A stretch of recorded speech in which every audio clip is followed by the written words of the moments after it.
Okay, so a few different people have been asking for some sort of build guide. So today I've loaded up a map, bringing in the new constructor. We're going to have a look at the 3 builds that I use. 3 builds for 6 different mission objective types. Let's get these guys out of the way. Excuse me, that was rude. Alright. So, first up we're going to do the 1x1. So this is going to be your atlases. This is also going to be your datas. So yeah, without further ado, I'll show you this. Now, something to keep in mind with the 1x1 builds for the data and the atlases is there is a bit of a difference between them. The atlases won't allow you to build this wall here. So you lose that block. There's nothing I do to sort of make up for the extra layer that we're losing in particular, other than, you know, just shooting the minions before they get in. But the other thing is the data. So you guys may be used to seeing, you know, the data being, you know, a build, something like this big square thing. Super unnecessary. Super unnecessary. The data, although that is the build zone, and that is like, I guess, looks like the area that you're supposed to defend, you actually can get away with not building like that. You can actually get away with just building this 1x1. Now, the way you do that is you do as much as the build as you can outside of this exclusion zone, which I just, you know, showed you guys. You do as much of the build as you can outside of the exclusion zone, and then when you shoot it down, you can finish off the rest of the build then. Wish I could. Let's do that.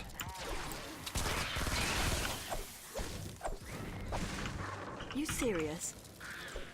Alright, so you got your fresh data. It's not dropped yet.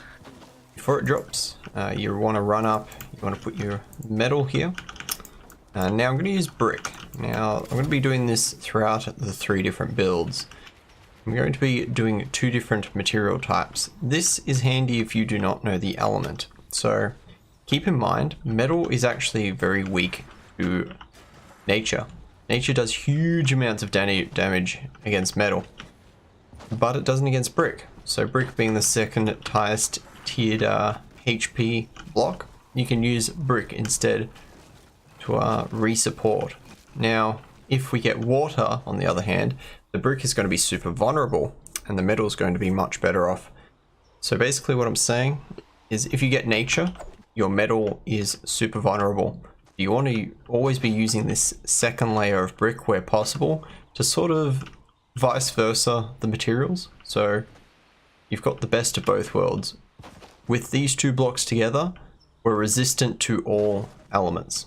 So the way the elements go is fire is super effective against wood, of course.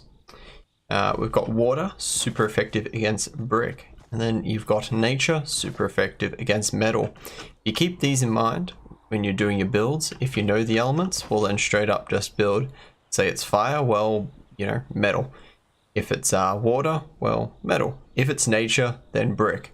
So you heard me say metal there twice as well. That's because metal, of course, you want most of your builds to be out of metal. It is the highest HP, and it is your best choice. So always try and metal, unless it's nature, then you're going to want to try and use brick instead. Alright, so we're going to continue with my build. So very simply, we've just started. Oh my god. What the heck? Get out of here. Can't you see I'm YouTubing? Alright. So this is accounting that the data hasn't dropped yet. We will then go across to complete my build. I'm going to do these little bits here. Now, these might look weird, but there is a good reason for them. I will explain. And of the build, that is how much of it. Oops, that is how much of it you can get done before the actual data has to be shot down. That's what you can do. I think the square's in the middle there. It's not letting you build anymore. It's the exclusion zone for the current moment. So what these side bits do and what they're really effective as they're good little peak spots, but also they're really good at catching the propanes. So the propanes will sort of path from say here, and they'll throw the propane from over here. It'll get caught under there, it might get caught here, and it's a little extra thing to sort of keep the build more solid. You can do some extra little cool things with underneath here, putting a jump pad under there. Don't ask me why, but that works. So if you want to add a couple of those as well. Now, at this point, if it's a data, I like to finally open those windows. You've got that line of sight. And that brings me to one of the most powerful things of this build is line of sight. The line of sight on this build is incredibly good. Incredibly good. You can see basically through the whole build. There's that opening, you know, you can see over there. You can stand on one part of the build and basically be able to defend the whole build. So when it comes to the minions actually attacking, the minions are actually going to attack this point, and that point, the four staircases. So to take advantage of that, we're going to put some floor launchers in. These floor launchers will help the minions basically stay off your walls. I can probably tell you from experience that it's something like 50% more uptime on your walls, if not even more time on your walls when you have these here. This actually brings me to a very interesting thing. I can't upgrade this tile right now because I put down a trap that has HP on it. So this increases building HP, glitches out blocks. What you want to do with that is just shoot it once and then you can upgrade it. Weird bug, but that's how you get around it. Alright, so at this point you're waiting for that 8-minute timer to be done. Got that 8-minute timer. And now you can shoot down the data. So you've shot down the data and then the data's coming flying down. At this point you want to be ready with your walls sort of standing here, or you've just shot up and brought them out. You want to run around the build and finish it off. Shouldn't take you too long. If the minions are, you know, approaching as you're doing this, hopefully your team's paying attention and helping out. Again, finishing off with those, upgrading the builds, opening the windows, and make sure you put that block on top. So yeah, this is what I call the inside out, upside down pyramid. It is very good for the atlases and very good for the datas. On the atlases, do keep in mind you don't get this extra block here. So in that case, this would probably be metal. If you do need to replace, so if it's water and these get knocked out, replace it with metal. Don't, you know, put it back with being brick again. If a charger smashes this build, that would be very odd because stairs on this incline normally sort of counter the smasher's charge. For whatever reason, the smasher will see this block and go, oh hey, I can't really charge this. So they walk up and smack with their fists just normally. A charger's charge is incredibly powerful against a build, and another thing this build does very well. Now the times that this will get charged by some sort of smasher is when you're standing in front of the build like this, and then you kind of like Toro it. You grab its attention and it gets charged. So when you see a smasher, in general against any build, always move off to the side. If you're also a constructor that has bull charge, or an outlander that has Teddy or shock tower, do keep in mind you can throw those down like here. As it's about to hit and charge through the base, they will actually just run against it. Also llamas work. The throwdown llamas, purple llama fragments, they also work. So you can use those 3 tactics to stop the charges if it has gotten charged. So yeah, final touches would be something like a jump pad maybe to sort of get in and out of battle. Wouldn't be a bad idea, but basically that is the build. Now before we leave, I will talk about what you can do to most builds, including this build, and that's turning it into what I would call a 360 build. So this is going to be handy when you have multiple different spawn locations coming in. Again, we've got our launcher there. So what I'm now going to do is put something like an electric field there, maybe like a freeze trap there, and maybe like a dynamo there. Now we've got a bunch of traps. It's a mini trap tunnel on the build. Some things to sort of do to round out this 360 build is something like that on all around the whole thing. So on the corners here you got these nice peak spots. Here you've got this little bit of cover, but also this is helping path the minions correctly into your build where you want them. Again, same thing out here. I go one block out. In this corner I do your corner piece. And there you go, you've got a really nice 360 build. That is one of the beauties of the upside down, inside out pyramid as opposed to just a straight up pyramid. The straight up pyramid, there is some strats and I will show you them very quickly here. There is a couple strats you can use for them, but for this build, that's basically it. Also, this, as you can see, this build is about to turn into a pyramid. There's another thing this build does do pretty well, is if your randos in your public games build a pyramid and it's looking a bit lackluster, you can sneakily turn it into my build. As you can just see, I just reversed the whole thing. Now, something you can do with a pyramid that is not, I don't see people do it nearly enough, is add some sort of trappage to it. So first off, you can put maybe like floor spikes or a freeze trap here. Now, okay, hold on. Let me just get rid of this butthead. Could you stop? Thank you. Alright. We're gonna now do what I would call like a, I call it the vomit comet off a old ride when I was a kid, but you'll see why in a sec. So we sort of give it this arches. Arches are really good because minions path through them freely. It doesn't mess with AI pathing at all. Now here I'm going to add all around, I'm going to add ceiling electric fields. That's because they have a huge area of effect that they work in and they're really handy in that way. At the very top here I'm going to put the old gas trap, one of your strongest traps. And then here is where I probably should have put those there just to conserve my freeze traps maybe. They kind of do the same thing, but on the top, very top here, a freeze trap is probably best. So you can put freeze traps there too. More probably look at maybe putting some DPS there. Also with the pyramid build, if you're not familiar with it, you should have made, if this was an actual pyramid build, this would be out of this all the same material, not this wood.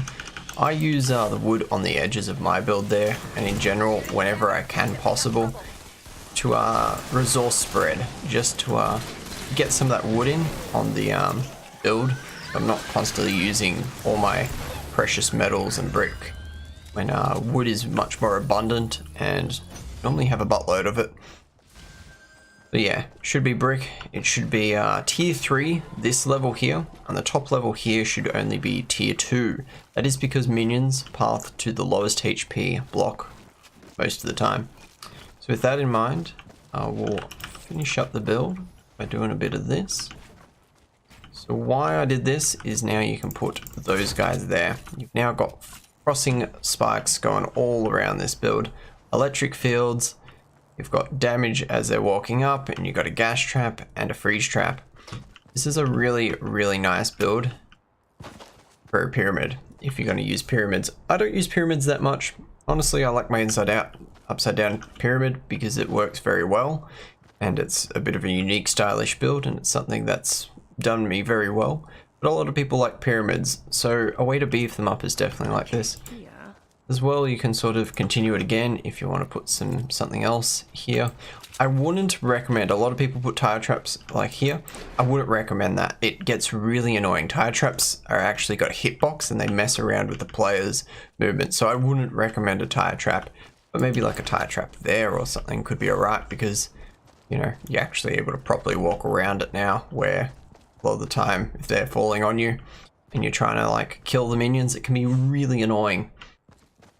So yeah, it's you know why I call it the vomit comet? That's, you know, it's a ride that kind of like, you know, swirls you around. Alright, so taking the things in mind that we just learnt about that build, about pathing, about blocks, about changing different types, we're going to now look at these last two builds a little bit quicker. So this is going to be a bomb or a Lazar's van. If this was a Lazar's van, one of these components here wouldn't actually be necessary, but I still use them for a couple reasons. Storm's getting rowdy. That looks funny. For a couple reasons, mostly just to round out the build, but also it gives a good place for your constructors to put down their base if you leave one of these holes. So very quickly, again the same thing. This would be out of metal, but I'm low on metal at the moment, so I'm being cheap, I guess. Again, metal inside. If you don't know the element, it's not a bad choice, but run around doing all your staircases, your normal layer. Now, Lars himself, let's imagine Lars is on those blocks there. Lars himself, you can't build the roof over. So you can build the roof here, and then this will become red. You can't build that. So instead, what we are going to do is, so imagine the base was here, and you could even wall that off if you so wanted. Imagine the base was there. What we're going to do is maybe just give him a couple extra tiles there. Not a big deal, pretty optional. If you want to take it even further, especially if you're a sniper, you could jump up here. Whoops. Good, went in the wrong spot. You could jump up here and put a roof up here. He allows you to build 3 tiles above him. So base tile, 1 tile up, 2nd tile up, there you go. And then be up here. You can build like a little sniper tower. Again, utilizing these little jump pads, one of my favorite things to do. You can get around your builds nice and easily. You can put one to get back over there or fly over it. But yeah, so that's how the shell of this build sort of works. That's actually a little tip is whenever you're breaking something that you don't want, always make it the lowest, smallest block you can because it has the lowest HP. Alright, so now that we've got the shell of Lars's van sort of built. There we go. Shell's kind of built. We can sort of look at what we do next. Now what we're going to do next is look at the making it into a 360. Lars's van especially is a 360 build. That is because of the way the minions come in. They come in from all different directions in drips and drabs. So building full-on kill tunnels, like you might have seen in my previous video, you can go onto my channel and see that. The trap guide. Instead of doing that for Lars's van, I highly recommend you just make it into a 360. So again, 360 would be something like this, kind of like you've seen me do over there. We're going to build out 1 block. That's, you know, the floor launcher. Always whenever you have inverse stairs against your builds like this, the floor launcher to hit their heads and send them flying out is very powerful. Again, you can add a couple extra traps here, maybe like a gas trap, some wall lights to stun maybe, freeze trap or floor sparkies, you know, your trapping stuff. Again, in this corner, I like to sort of give yourselves, wow, what a dick. I like to do this little corner stuff. How is there like so many minions? What is going on? Game, chillax, I'm busy. Alright, so I put this like little corner bit again, that for cover, 1 block out. Again, that for cover, 1 block out. And you have your nice little peak spots. And you've got a nice little solid build. Some final touches might be if you want to add that, but I really wouldn't recommend doing this. I see people do this all the time. That's because they're worried about this corner block being accessible. The way to test the minion pathing is if you can't get there on foot without like kind of getting lifted like that, if you can't get there on foot without jumping or, you know, any sort of real lift in your character, because minions can't jump or get in the lift. They can only just straight. So if you can't straight walk up something, then the minions can't. That's a good rule of thumb. So with that in mind, you don't need this corner bit. And in fact, sometimes when people do something like this, or you know, any of this sort of stuff to try and help mitigate the corner bit being attacked, it actually ends up being a hamper. It actually ends up being in your way. So something like that, this gives them somewhere to stand, and then they can walk over there like that. See? No lift, nothing weird going on, just a straight on walk in. Doing this as well is very common, but now that you don't have a way to get up there, and it's handy to be able to get up here during the defense to sort of take cover run between the different sections of the build and whatnot. Now I know we've been talking about Lars's van the whole time, but this whole build could be said the exact same thing for the bomb. It is the same size. The thing about the bomb though is I wouldn't turn bombs into 360s. That's because bombs have got stable spawns. The bomb, defend the bomb, so the two-part mission with the little bomb and the little rift thing you're blowing up, don't actually move. The storm does not move. So once you actually have minion directions, when you look at your minimap, you see those purple little things. You can just build like 2 or 3 tunnels accommodating those spawns. Again, look at my trap tunneling guide if you want some good ways to do that. But yeah. Also, you might be wondering why I didn't build anything in there.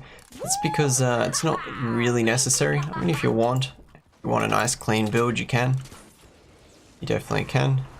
But it's mainly just to save a few mats. Seeing lobbers don't really have the ability to hit that angle. It's a really, really tight angle.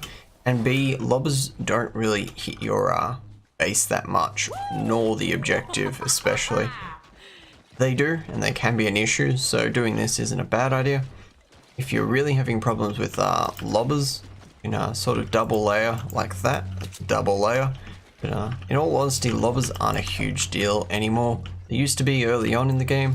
They can be sometimes if no one's sort of running out there and dealing with the lobbers, especially the P lobbers. Well, I call them P lobbers, the ones that throw the gas at you. They're incredibly annoying. But otherwise, yeah, that is the 2x2 build, the 1x1 build, and then very finally, the largest build of them all. The shelter builds. You repair the shelter and evacuate the shelter. Both very much the same build. You're just going to again build out of metal if you can. If you can't build out of metal, always build out of brick. If you don't know, build out of metal, then brick. We're basically going to do the same thing we've been doing the whole time with dual layering. This is by far one of the most effective strats of all. Do these, you can do these. Bam, you've just got 2 layers the minions have to get through. Double the amount of HP. And if you're doing metal brick like this, double the amount of resistance. So resistance to all enemy types. Nature, fire, water. Now, you can't build the roof yet, because it's a, the shelter, it's a 2x3 radius. It's a 3x3 in there, and by 2 high is what I meant. What I like to do is do a little jump pad on the end here. Run around the outside and do that if you want already. If you are going to do that, again, lobbers not being super powerful or much of a worry, I would use brick here. Sorry, I would use wood here. That's because you don't need to waste your precious tier 2 and 3 mats. You're a lot better just using a bit of wood there and then jumping up here and put in a bit again. And when it comes to the roof, again, lobbers can be problematic. They're not super problematic, but there are a few different things you can do. So there's the old top hat. You just kind of give the build a bit of a top hat, like so. That does work pretty well. This is a better build and one that I commonly see a lot of people use for defenders. Now I can put some defender pads down here. Maybe add some railing. You could use medium walls and then like a chubby little wall there with like a little gap. Or you could just straight up just do some rails. Then you back up to sort of get that cover. Both of those do work. And this strat does work pretty well.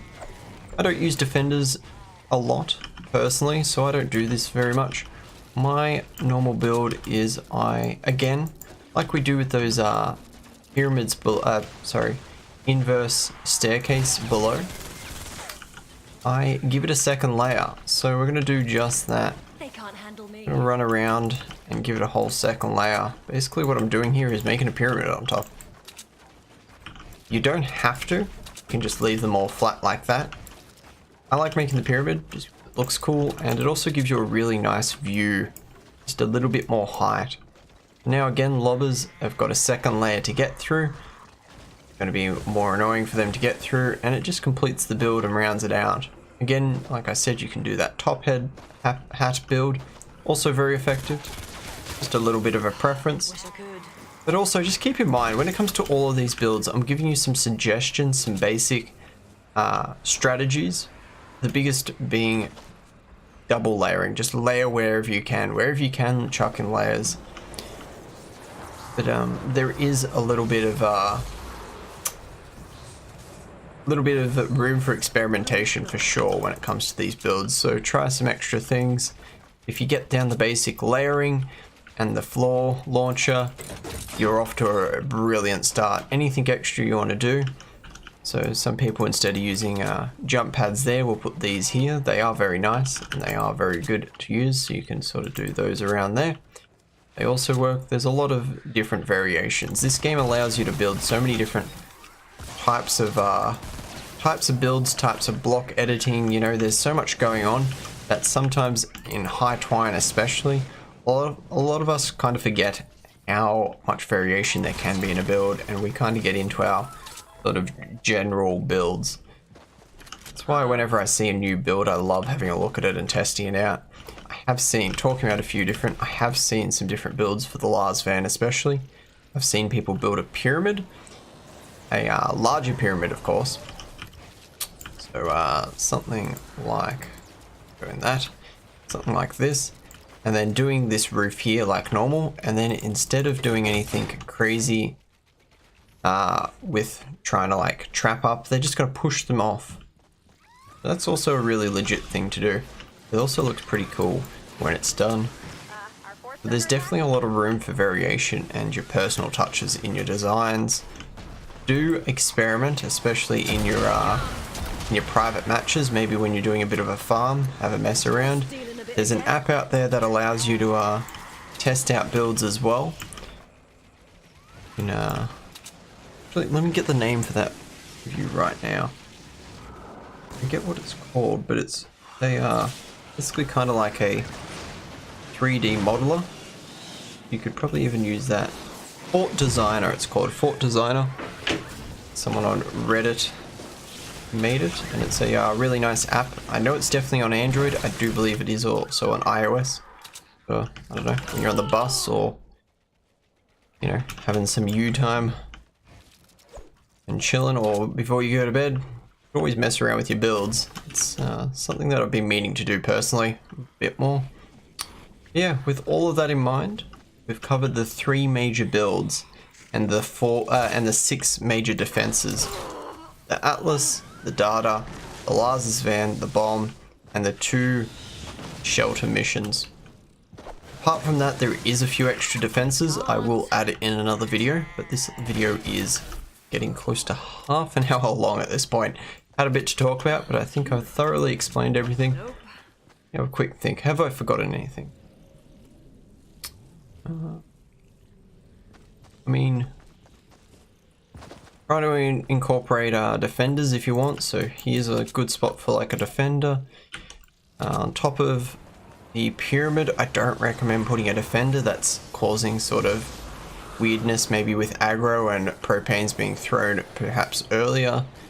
If you're going to use defenders, up here might be a good spot, or just somewhere outside of the build. Again, wooden floor spikes are one of your best friends around sort of inclined like that. And something else I just realized, there is no difference between the slanted roofs and the staircase. One looks smoother and nicer. I have heard people sort of say there's differences in the camera angle. See how it just stairs mess with you a little bit more. But honestly, it's not a big deal. Right, so I think we're about done. So make sure you guys like, follow, subscribe if you found the content interesting. Send us some comments if there's things that you thought I did wrong or differently. We'll probably come back with more videos of the same topic in the future, retouching and rehashing. Especially with some extra builds. I mean, we've got a bunch of other builds to look at. The Blue Glow, the drone, Seabot, encampments even. the rocket, SSD bases, and amplifiers. And I'll do those all in different videos. This is the basic 6 main defensive builds and a few different ideas about defending them. So I think that will do us. Have a good one, and feel free to catch us during a stream, Cylon, on Twitch, SYLON. The link will be in the description. Peace!